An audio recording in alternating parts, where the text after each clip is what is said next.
నమస్తే అండి. నేను వాణి. నా ఛానల్ ఫస్ట్ టైం చూస్తుంటే ప్లీజ్ సబ్స్క్రైబ్ చేసుకోండి. లైక్ చేసి షేర్ చేయండి. ఈరోజు మనం కనకదుర్గ గారు రచించిన 'బంధం' అనే ఒక మంచి కథను విందాం.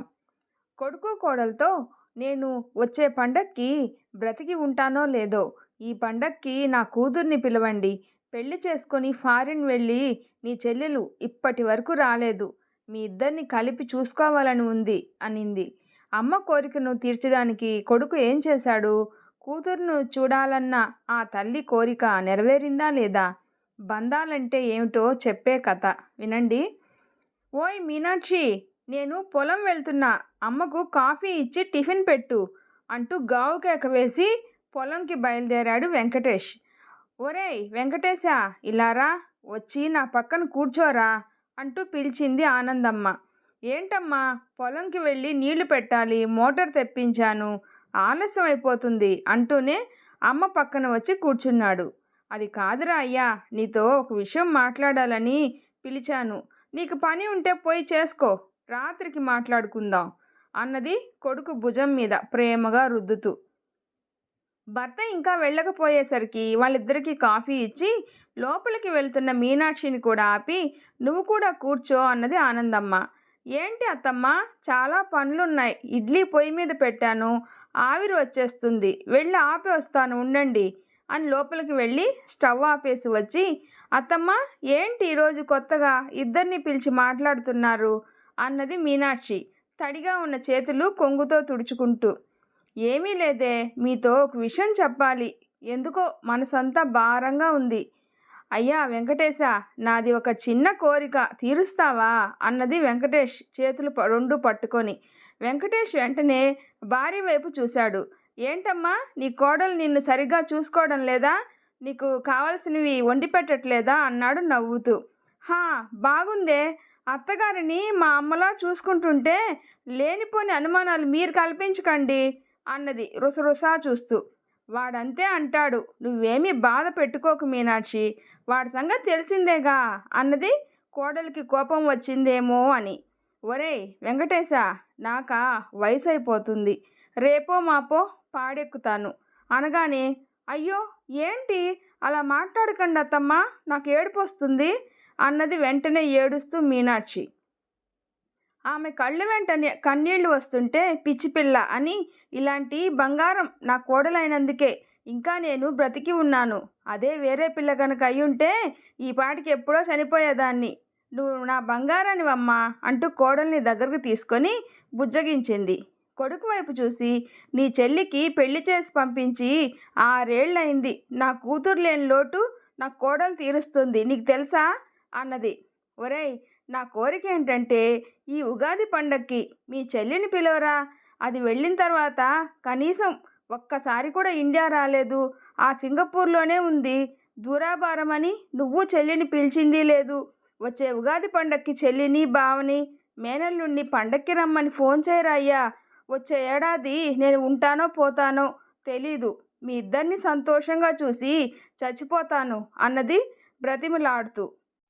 వెంకటేష్కి కూడా చెల్లెల్ని పండక్కి పిలవాలని ఆశగానే ఉంది, కానీ ఆర్థికంగా చాలా దెబ్బతిన్నాడు. ఇప్పుడు వాళ్ళని పిలిస్తే కనీసం 70,000 కావాలి. ఎయిర్పోర్ట్కి వెళ్ళి తీసుకుని వచ్చిన దగ్గర నుండి తిరిగి ఎయిర్పోర్ట్లో దించే వరకు ఖర్చంతా తనే భరించాలి. చీర సారే పెట్టాలి, ఎలా అని ఆలోచిస్తూ ఉండిపోయాడు. ఏరా, ఏం మాట్లాడవేంటి అన్నది ఆలోచనలో పడి ఉన్న కొడుకుని చూస్తూ. వచ్చే ఏడాది చూద్దాంలే అమ్మా, ఇప్పుడు రావాలంటే చెల్లికి ఇబ్బంది, అయినా ఎప్పుడు పిలిచినా మీరే రండి అంటుంది, నేను సింగపూర్ వెళ్ళలేననే కదా అలా పిలుస్తుంది, నన్నేదో దెప్పి పొడుస్తున్నట్టు ఉంటుందమ్మా ఆ మాట అన్నాడు బాధగా వెంకటేష్. కొడుకు మాటకు ఆనందమ్మ మనసు నొచ్చుకుంది. మీనాక్షి కూడా ఏమీ మాట్లాడకుండా లోపలికి వెళ్ళిపోయింది. చిన్నప్పుడు ఇద్దరినీ చూసుకొని మురిసిపోయేది. పండగ కోసం పిల్లలకి పిండి వంటలు, బట్టలు, వారికి నచ్చినవి అన్నీ సిద్ధం చేసి వారిని చూసి ఎంత సంతోషపడేది ఆనందమ్మ. పిల్లల పెళ్ళైపోయి ఎవరి దారిన వారు వెళ్ళిపోతే కనీసం ఒకరికొకరు చూసుకోవడం కూడా లేకుండా పోయింది. ఈ పండగ సందర్భంగా అయినా పిల్లలిద్దరూ కలిసి ఒక 2 రోజులు ఉంటే వాళ్ళని తనివి తీరా చూసుకోవాలని ఆమె ఆశపడుతుంది. తల్లి మనసు పిచ్చిది, ఎప్పుడూ బిడ్డల్ని చూసుకోవాలని కొట్టుకులాడుతుంది. ఏంటండి అత్తమ్మ ఉదయం అడిగిన విషయం ఏం చేశారు అన్నది మీనాక్షి పక్క సర్దుతూ. ఏముంది, మన పరిస్థితి నీకు తెలియంది కాదు. ఉన్న డబ్బంతా పొలం మీద పెట్టాను. చేతికి వచ్చిన పంట నోటికాడికి రాకుండానే ప్రతి ఏడాది ఏదో ఒక రూపంలో కొట్టుకుపోతుంది. మనం తినడానికి కూడా కష్టంగా ఉంటుంది. ఇప్పుడు వాళ్ళు వస్తే ఎలాగే అన్నాడు దిగులుగా మంచం మీద పడుకుంటూ. మీరిద్దరూ కలిసి ఉంటే చూడాలని అత్తమ్మ కోరిక. మీ చెల్లిని చూసి ఏళ్ళు గడిచిపోయాయి. ఆడపిల్లకు పుట్టింటి మీద ఆశ ఉంటుంది. మీరు పిలవందే ఆ అబ్బాయి మాత్రం ఎందుకు పంపిస్తాడు? డబ్బు ఈరోజు లేదు, రేపు వస్తే అత్తమ్మ కోరిక తీరుతుందా? అసలే ఆమె ఆరోగ్యం అంతంత మాత్రమే ఉంది. డబ్బు కోసం కంగారు పడకండి, ఇప్పుడే ఫోన్ చేయండి అంది మీనాక్షి ఫోన్ అందిస్తూ. ఖర్చులు ఎలా మేనేజ్ చేయాలి అన్నాడు ఆమె వైపు చూసి. వెంటనే ఆమె చేతులకు ఉన్న గాజులు చూపించి ఇలా అన్నది. ఆమె 2 చేతులు దగ్గరకు తీసుకొని ముద్దు పెట్టుకొని చెల్లికి ఫోన్ చేశాడు వెంకటేష్. ఎయిర్పోర్ట్కి కార్ తీసుకొని వెళ్ళాడు.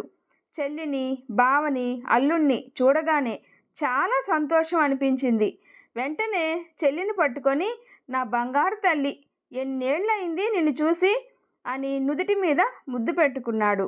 ఆప్యాయంగా అన్నయ్యని అల్లుకుపోయింది సుధా. మావయ్య అంటూ దగ్గరకు వచ్చి కౌగిలించుకున్నాడు మేనల్లుడు. బావా బాగున్నావా అని హత్తుకున్నాడు సుధా భర్తను. అందరూ దగ్గరైనప్పుడు ఆనందం పట్టరాని సంతోషంతో అందరి కళ్ళు కన్నీళ్లతో నిండిపోయాయి. ఆనందమ్మ కుటుంబం మొత్తం ఒక చోట ఉండటం చూసి ఉబ్బి తబ్బిబ్బైపోయింది. ఉగాది పండక్కి మీనాక్షి అందరికీ కొత్త బట్టలు, పిండి వంటలు చేసింది. ఉగాది పచ్చడిలో ఉండే షడ్రుచుల ఆనందాన్ని అందరూ అనుభవిస్తున్నారు. మీనాక్షి సుధకి పట్టుచీర, సారె పెట్టింది. అవి తీసుకొని, ఏం వదినా, గిఫ్ట్లన్నీ మాకేనా? మీ ఆనందం అంతా మాకే పంచేస్తావా అన్నది. మీరు ఆనందంగా ఉండటమే నాకు కావాలమ్మా అన్నది మీనాక్షి నవ్వుతూ. వెంటనే సుధా చేతికి ఒక బాక్స్ అందించాడు భర్త. మీనాక్షి 2 చేతులు తన చేతిలోకి తీసుకొని 2 చేతులకి 6 గాజులు వేసింది. మీనాక్షి ఆశ్చర్యంగా వాటి వైపు చూసింది. నీకోసం ప్రతి సంవత్సరం ఒక గాజు తీసుకుంటున్నా వదినా. ఇప్పటికీ 6 ఏళ్లకి 6 గాజులు అయ్యాయి. మీరు సింగపూర్ వచ్చినప్పుడు వీటిని నీకు గిఫ్ట్గా ఇవ్వాలి అనుకున్నాను అంటూ గాజులు వేసిన చేతిని ముద్దు పెట్టుకుంది. మీనాక్షి వెంటనే వెంకటేష్ వైపు చూసింది. కళ్ళ నిండా కన్నీళ్లతో, పెదవుల మీద చిరునవ్వుతో చెల్లి భుజాలు పట్టుకొని, నా చెల్లి అని గర్వంగా చూశాడు మీనాక్షి వైపు. మీనాక్షి నవ్వి సుధని కౌగిలించుకుంది. ఆనందమ్మ అన్నా చెల్లి ప్రేమ ఆప్యాయతలకు మురిసిపోతూ సంతోషంగా మనవడితో ఆడుకుంటుంది. ఒక బంధం నిలవాలంటే ప్రేమ కావాలి, ప్రేమ నిలవాలంటే బంధం కావాలి. వీడియో నచ్చితే ప్లీజ్ లైక్ చేసి షేర్ చేయండి, సబ్స్క్రైబ్ చేసుకోండి. స్టోరీ ఎలా ఉందో తప్పకుండా కామెంట్ చేయండి. Thanks for watching.